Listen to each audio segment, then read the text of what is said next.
বাইরে এক হইলো এত গরম পড়তাছে, কইলে আর সারে না। আবার হইলো মাছ ধরার ভিতরে কাম বাইরে গেছে, খাজুরের কাম, যে তারা মাছ ধরার কাম করে ভাই তারাই জানে এখন বর্তমানে কি অবস্থা। এক হলো রোদে গরমে তামান খাজুর নিচে হয়ে রয়েছে, এটি মনে করেন টোয়ে টোয়ে বালতি থুরাইতে গরমে দুম বাড়ি গিয়ে এই খাজুর বানতে যা একটা কষ্ট, আবার ভাঙিয়ে গেলে তো মনে করেন ওনা আনা মালিকে, মানে ফুল একটা কামের সাফের ভিতরে আছে। আমরা যারা মাজরা কাম করি বর্তমানে অবস্থা খুবই খারাপ। দেন খাজুর কেমনে হয়ে রয়েছে, এটি টয়ে লইতে মানে 2-3 ঘন্টা লাগিয়ে যায়। ভাই বাগানে কামে 70-80 বেতন একটা মানুষের, তো মনে করেন বাড়িতে ভাড়িয়ে নিজে খরচ করে খিতা থায় আর স্বপ্ন পূরণ করবো কিটা। বাগানের কামে মনে করেন এই অবস্থায়।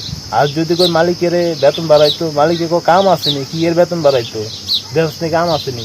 আর এদিকে কাম করে 20 মজাইলে দেখেন খাজুর খাজুর ফুরাই নে দেখছেন নি, অন খাজুরের কাম করতে করতে অবস্থা খারাপ করে লেবো, তারপরে কোনো কাম আসেনি, এই হলো অবস্থা।